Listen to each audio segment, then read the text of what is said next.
My name is Katherine Graham. I'm 28 years old, and for the past 6 months, I've watched my family systematically dismiss everything about my life as quaint and simple. It started innocently enough. Comments about my modest apartment, my freelance graphic design work, my preference for thrift stores over designer boutiques. But what they didn't know, what none of them suspected, was that behind my deliberately understated lifestyle lay a secret that would change everything. My late grandmother had left me something extraordinary, something I'd kept hidden while I watched their true colors emerge with painful clarity. The family dynamics had always been complicated, but things escalated dramatically after my cousin Miranda's engagement to a hedge fund manager. Suddenly, every family gathering became a showcase of wealth and status, with my Aunt Patricia leading the charge in subtle put-downs disguised as concern. "Oh, Katherine, you really should consider a more stable career," she'd say with that practiced smile.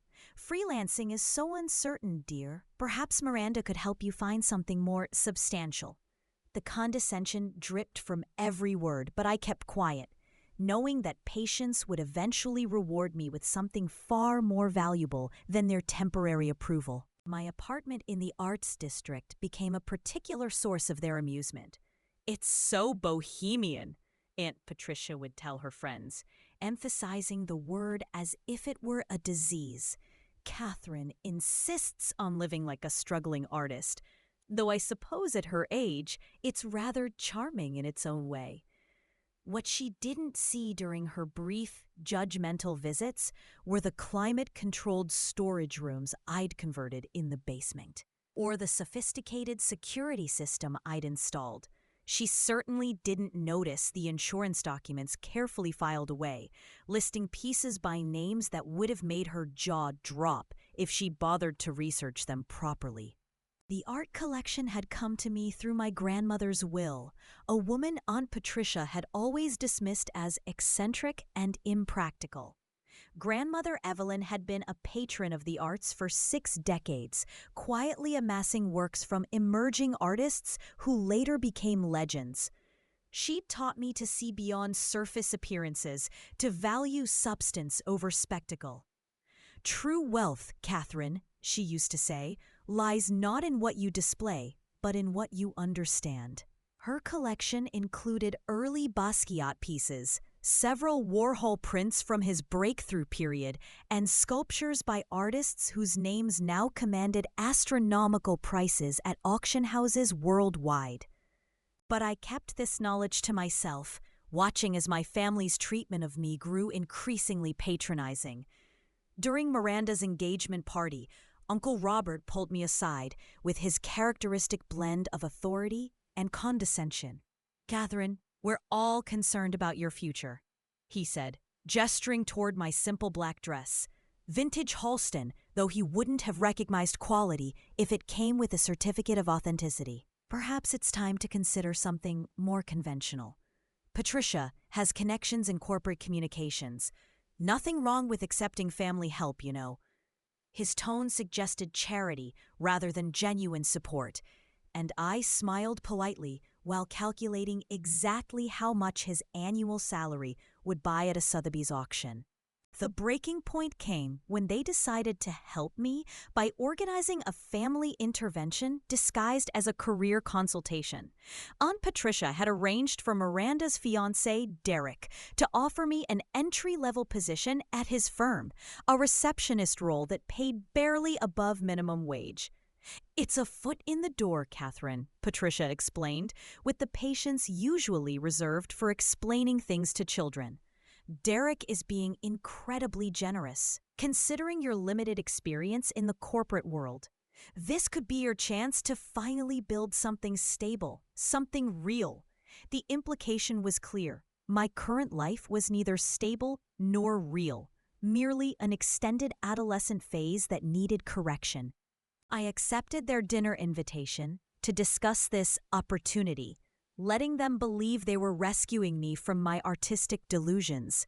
The reservation was at Le Bernardin, Derek's choice, a power move designed to emphasize the sophisticated world I was supposedly missing. Throughout the evening, they outlined their vision for my reformed life: corporate clothing, regular hours, proximity to serious people who could aid my development. "You have so much potential." "Catherine," Miranda said earnestly, "but potential means nothing without the right environment to nurture it. This is your chance to finally grow up and join the real world." Their concern felt genuine, which made their complete misunderstanding of my situation even more profound. As autumn progressed, their campaign intensified. Family gatherings became strategic planning sessions for my life makeover. Aunt Patricia researched apartments in more appropriate neighborhoods, ones that would require me to abandon my arts district home and the carefully maintained secret it contained.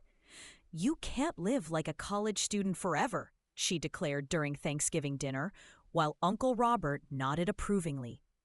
"At your age, Catherine, you should be building equity, establishing credit, creating a foundation for your future. This artistic phase has been educational, but it's time to embrace adult responsibilities."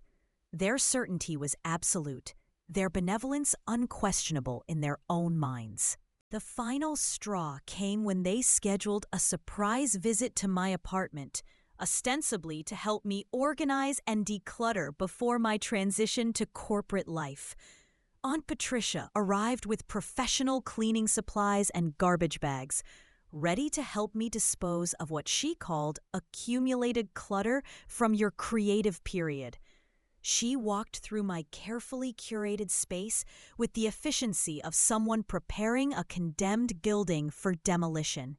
"We'll keep a few pieces for sentimental value," she announced, examining a small sketch I'd hung in the hallway, an original Picasso drawing worth more than her house. "But really, Catherine, most of this can go. You'll need space for proper furniture once you start earning a real salary." I watched her dismiss priceless works with casual indifference, her ignorance so complete it bordered on performance art. When she reached for a sculpture I'd positioned near the window, a piece by Barbara Hepworth that galleries worldwide would kill to display, I knew the moment had arrived. "Actually, Aunt Patricia," I said quietly, "I think it's time I showed you something." Her hand paused mid-reach, perhaps sensing a shift in my tone. Uncle Robert and Miranda, who had been discussing paint colors for my future corporate apartment, turned toward us with expressions of polite curiosity. The afternoon light streaming through my windows illuminated the Hepworth sculpture perfectly, casting shadows that emphasized its elegant curves and profound artistic vision. I walked to my desk and retrieved a leather portfolio I'd kept locked away for months. Inside were insurance appraisals, auction records, and certificates of authenticity that documented the true value of my grandmother's legacy. "This sculpture you were about to move," I said, indicating the Hepworth piece, "was purchased by my grandmother in 1962 for $300. Its current estimated value is approximately $4.7 million. The silence that followed was so complete I could hear traffic from the street below. Aunt Patricia's hand remained frozen in the air, no longer reaching but not yet retreating, as if sudden movement might trigger some kind of catastrophe. "That's impossible," Uncle Robert said finally, his voice carrying the authority he used in boardrooms. "Catherine, I think you've been misled about these pieces. Just because something is old doesn't make it valuable." But Miranda had pulled out her phone and was frantically searching for images of Barbara Hepworth sculptures. Her face went pale as she scrolled through auction results, the numbers clearly visible on her screen. "Robert," she whispered, "look at this. A similar piece sold last year for over $6 million. The shift in dynamics was immediate and profound. Suddenly, they weren't looking at scattered art supplies and bohemian decorations. They were standing in a museum-quality collection they'd been casually dismissing for months. I continued the tour with newfound confidence, pointing out pieces they'd walked past dozens of times without recognition. The small Basquiat hanging near my kitchen, 8.2 million at the last Sotheby's contemporary art auction. The Warhol prints in my bedroom, which they'd assumed were museum gift shop reproductions, authenticated originals worth 3.5 million collectively. Each revelation landed like a physical blow, rewriting not only their understanding of my circumstances, but their entire relationship with reality. Aunt Patricia sank into my vintage Eames chair, itself worth more than most people's cars, with the expression of someone watching their worldview collapse in real time. "But why?" she managed to ask. "Why live like this when you could—" She gestured helplessly around the apartment, no longer seeing poverty, but instead recognizing a deliberately curated lifestyle that made their ostentation look desperate by comparison. "Because, Aunt Patricia," I replied, settling into the conversation I'd been rehearsing for months, "Grandmother taught me that true security comes from understanding value, not displaying it." Every piece in this collection was chosen for its artistic merit first, its investment potential second. While you've been concerned about my simple lifestyle, I've been living with some of the most important artworks created in the past century, learning from them daily. The aftermath was swift and merciless. Derek's generous job offer evaporated as quickly as it had materialized. Apparently, his firm preferred employees who actually needed the salary he'd been prepared to offer. Miranda's wedding planning suddenly included frantic attempts to upgrade their venue and guest list, desperate to match what she now realized was my actual social standing. Uncle Robert, who had spent months lecturing me about financial responsibility, began asking subtle questions about investment strategies and art market trends. The power dynamic had shifted so completely that even their apologies felt like applications for forgiveness rather than genuine expressions of remorse. But the most profound change was in Aunt Patricia herself. The woman who had spent months pitying my circumstances now approached me with the careful deference usually reserved for major donors at charity galas. Her attempts at conversation became stilted, formal affairs where every word was weighed for potential offense. "I hope you understand, Catherine," she said during our last family dinner together. "We were only trying to help. We thought, we assumed." The sentence hung unfinished because there was no good way to complete it. They had assumed that their surface-level success made them qualified to judge my choices, never considering that true wealth might prefer invisibility to advertisement. The most satisfying aspect of the entire situation wasn't their embarrassment or the reversal of our family hierarchy. It was watching them grapple with the realization that they had fundamentally misunderstood the nature of success itself.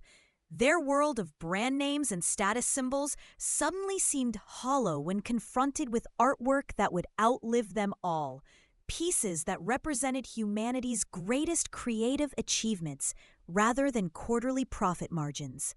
I had inherited not just valuable objects, but a perspective on what mattered, something no corporate salary could purchase or replicate. Now, 6 months later, family gatherings have taken on an entirely different character. Miranda's husband treats me with the nervous respect usually reserved for high-net-worth clients, while Uncle Robert seeks my opinion on matters he once dismissed as impractical dreaming. Aunt Patricia sends carefully worded emails asking about my projects, no longer assuming that my work lacks substance or significance. The intervention they had planned to save me from my artistic delusions has been quietly forgotten, replaced by a new understanding that some forms of wealth are too sophisticated for casual observers to recognize immediately. My apartment in the Arts District remains unchanged, still appearing modest to casual visitors who lack the knowledge to recognize what they're seeing. But now I understand the true genius of my grandmother's approach. She had created a life where art and daily existence were seamlessly integrated, where masterpieces served as both inspiration and investment, where the boundaries between aesthetic appreciation and financial security dissolved completely. This wasn't just a collection. It was a philosophy made manifest, a way of living that prioritized substance over spectacle and understanding over mere possession. The graphic design work continues, but with a different perspective now that my family knows I choose the projects rather than needing them for survival. Clients seem to sense the change in my approach, drawn perhaps by the confidence that comes from working for passion rather than desperation. My rates have increased substantially, not because I need the money, but because I've learned to value my expertise appropriately. The irony isn't lost on me that their attempt to push me toward corporate conformity has actually resulted in greater professional success in my chosen field. Looking back, I realize that those months of patronizing concern were actually a gift of sorts. They revealed exactly how my family viewed success, creativity, and the relationship between the two.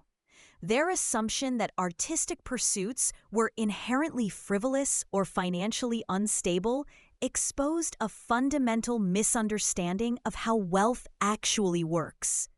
Real collectors, genuine patrons of the arts, actually instrumental in wealth.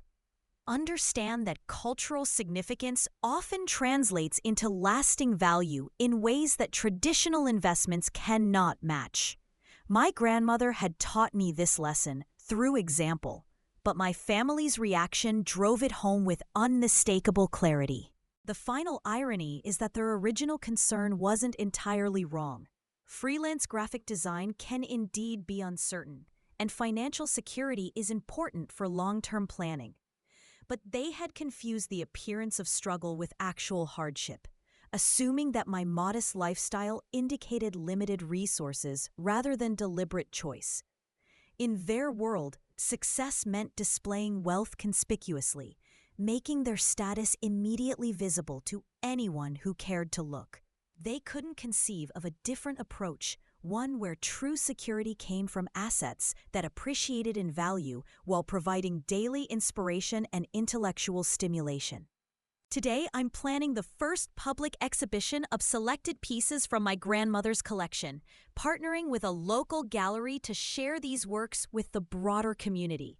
The insurance requirements alone are staggering, necessitating security measures that will finally make visible the true nature of what I've been living with all along. Aunt Patricia has volunteered to help with the opening reception. Her offer carefully worded to avoid any suggestion that I might need her assistance. The transformation in our relationship is complete, from concerned relative trying to rescue me from artistic poverty to grateful family member hoping to remain connected to unexpected cultural significance. The exhibition catalog will include essays about each piece, contextualizing their historical importance and artistic innovation. Writing these descriptions has deepened my appreciation for my grandmother's vision. She hadn't simply collected valuable objects, but had assembled a coherent argument about the evolution of contemporary art. Each acquisition reflected her understanding of cultural movements, her ability to recognize genius before it received widespread acknowledgement. Living with these works daily has been like attending a master class in aesthetic appreciation, one that no corporate job could have provided or replaced.